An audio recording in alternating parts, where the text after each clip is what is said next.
You can't win an argument. Shortly after the close of the war, I learned an invaluable lesson one night in London. I was manager at the time for Sir Ross Smith.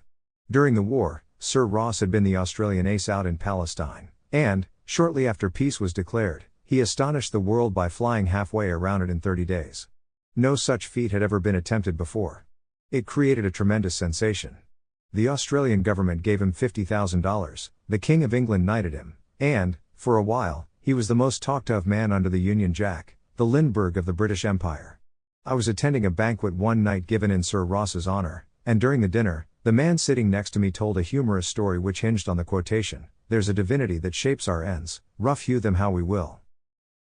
The raconteur mentioned that the quotation was from the Bible. He was wrong. I knew that. I knew it positively. There couldn't be the slightest doubt about it. And so, to get a feeling of importance and display my superiority, I appointed myself as an unsolicited and unwelcome committee of one to correct him. He stuck to his guns. What? From Shakespeare? Impossible. Absurd. That quotation was from the Bible. And he knew it. The storyteller was sitting on my right, and Mr. Frank Gammond, an old friend of mine, was seated at my left. Mr. Gammond had devoted years to the study of Shakespeare. So the storyteller and I agreed to submit the question to Mr. Gammond.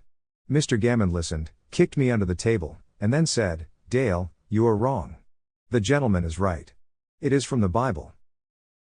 On the way home that night, I said to Mr. Gammond, "Frank, you knew that quotation was from Shakespeare." "Yes, of course," he replied, "Hamlet, Act 5, Scene 2. But we were guests at a festive occasion, my dear Dale. Why prove to a man he is wrong? Is that going to make him like you? Why not let him save his face? He didn't ask for your opinion. He didn't want it. Why argue with him? Always avoid the acute angle. Always avoid the acute angle." The man who said that is now dead, but the lesson that he taught me goes marching on. It was a sorely needed lesson, because I had been an inveterate arguer.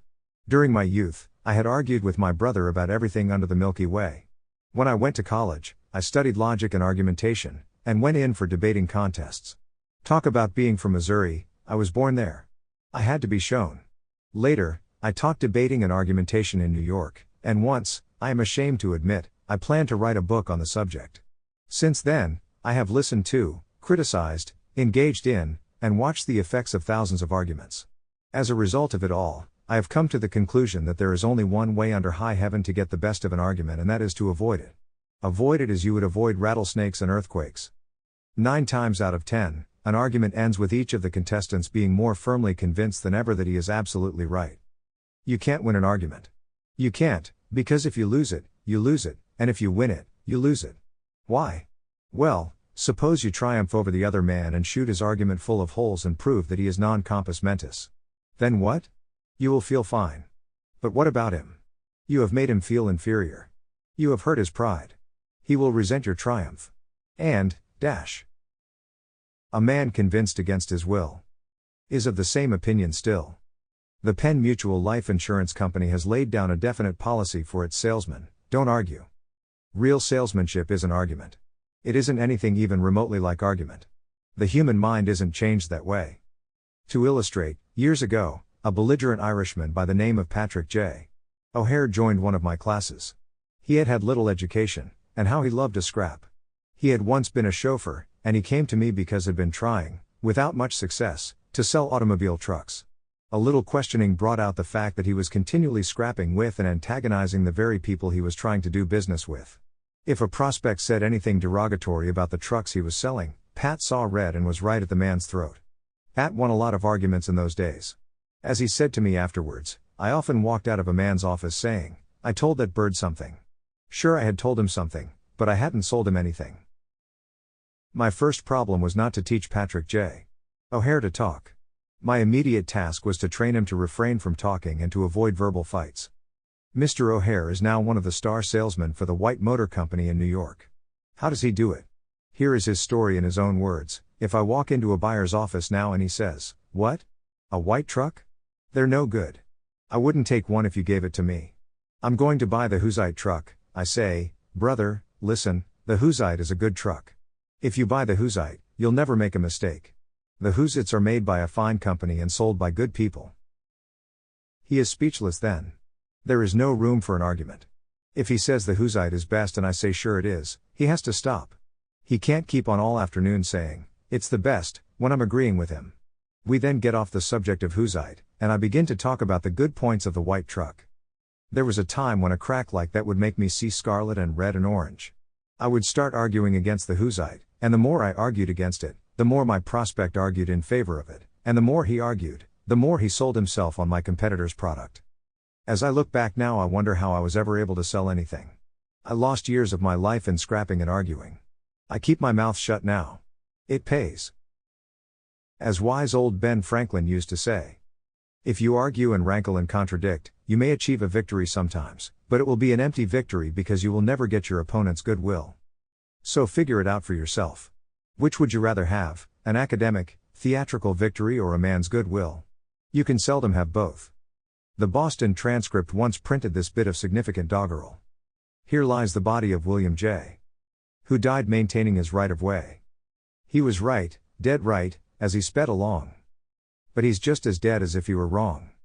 You may be right, dead right, as you speed along in your argument, but as far as changing the other man's mind is concerned, you will probably be just as futile as if you were wrong. William G. McAdoo, Secretary of the Treasury in Woodrow Wilson's cabinet, declared that he had learned, as a result of his crowded years in politics, that it is impossible to defeat an ignorant man by argument. An ignorant man? You put it mildly, Mr. McAdoo. My experience has been that it is all but impossible to make any man, regardless of his IQ rating, change his mind by a verbal joust. For example, Frederick S. Parsons, an income tax consultant, had been disputing and wrangling for an hour with a government tax inspector. An item of $9,000 was at stake. Mr. Parsons claimed that this $9,000 was in reality a bad debt, that it would never be collected, that it ought not to be taxed. Bad debt, my eye, retorted the inspector. It must be taxed. This inspector was cold, arrogant, and stubborn, Mr. Parsons said as he told the story to the class. Reason was wasted on him and so were facts. The longer we argued, the more stubborn he became. So I decided to avoid argument, change the subject, and give him appreciation. I said, I suppose that this is a very petty matter in comparison with the really important and difficult decisions you are required to make. I've made a study of taxation myself. But I've had to get my knowledge from books, you are getting yours from the firing line of experience. I sometimes wish I had a job like yours. It would teach me a lot. I meant every word I said. Well, the inspector straightened up in his chair, leaned back, and talked for a long time about his work, telling me of the clever frauds he had uncovered. His tone gradually became friendly, and presently he was telling me about his children. As he left, he advised me that he would consider my problem further, and give me his decision in a few days. He called at my office 3 days later and informed me that he had decided to leave the tax return exactly as it was filed. This tax inspector was demonstrating one of the most common of human frailties. He wanted a feeling of importance, and as long as Mr. Parsons argued with him, he got his feeling of importance by loudly asserting his authority. But as soon as his importance was admitted, and the argument stopped, and he was permitted to expand his ego, he became a sympathetic and kindly human being. Constant, the head valet in Napoleon's household, often played billiards with Josephine. Constant says on page 73, volume 1, of his recollections of the private life of Napoleon, although I had some skill, I always managed to let her beat me, which pleased her exceedingly. Let's learn a constant lesson from Constant. Let's let our customers and sweethearts and husbands and wives beat us in the little discussions that may arise. Buddha said, hatred is never ended by hatred but by love, and a misunderstanding is never ended by an argument, but by tact, diplomacy, conciliation, and a sympathetic desire to see the other person's viewpoint. Lincoln once reprimanded a young army officer for indulging in a violent controversy with an associate. No man who is resolved to make the most of himself, said Lincoln, can spare the time for personal contention. Still less can he afford to take the consequences, including the vitiation of his temper and the loss of self-control. Yield larger things to which you show no more than equal rights, and yield lesser ones though clearly your own. Better give your path to a dog than be bitten by him in contesting for the right. Even killing the dog would not cure the bite. Therefore, Rule 1 is: the only way to get the best of an argument is to avoid it.